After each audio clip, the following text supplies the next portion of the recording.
2014లో నాకు blood cancer వచ్చిందని. వైద్యులు అన్నారు సుమారు 70-80 లక్షల దాకా ఖర్చు అవుతుంది. ఈ మాట చెప్పగానే ఒకరోజు ఒక క్రిస్టియన్ ఛానల్ వాళ్ళు నా దగ్గరికి వచ్చి, అయ్యా నీకు ధనం రావాలంటే ఒక వీడియో చేయాలన్నారు. ఆ వీడియో చేస్తున్నప్పుడు నా మనసు ఎలా అయిపోయిందంటే చాలా దుఃఖం చేత నింపబడింది. ఎందుకంటే నా గత జీవితంలో చాలా హుందాగా బ్రతికాను. 2013 తెలంగాణ అప్పుడు వచ్చినప్పుడు నేను మా ఈస్ట్ గోదావరి స్టూడెంట్ చేసి కన్వీనర్గా చేశాను. బైక్ రేసులకి కార్ రేసులకి వెళ్తా ఉన్నప్పుడు చాలా ధనం వచ్చేది. కానీ ఈరోజు ఎలాంటి పరిస్థితి వస్తుందని అన్నడూ ఊహించలేదు.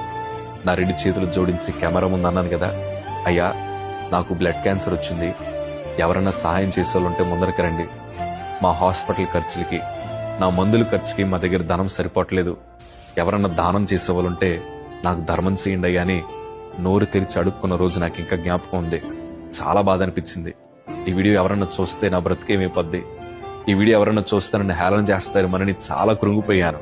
కానీ గొప్ప విషయం ఏంటి తెలుసా, ఆ వీడియో రిలీజ్ అవ్వక ముందే నా ప్రభు మా కోసం నూతన ద్వారాలు తెరిచాడు.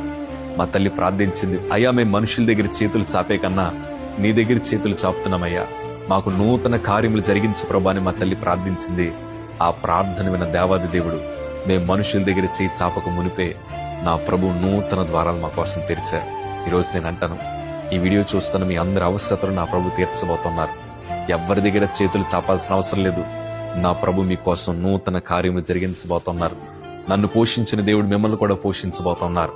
మనుషుల దగ్గర చేతులు చాపితే లోకువైపోతాం, దేవుని దగ్గర చేతులు చాపితే నూతన బలము చేత ప్రభు మనల్ని నింపుతారు.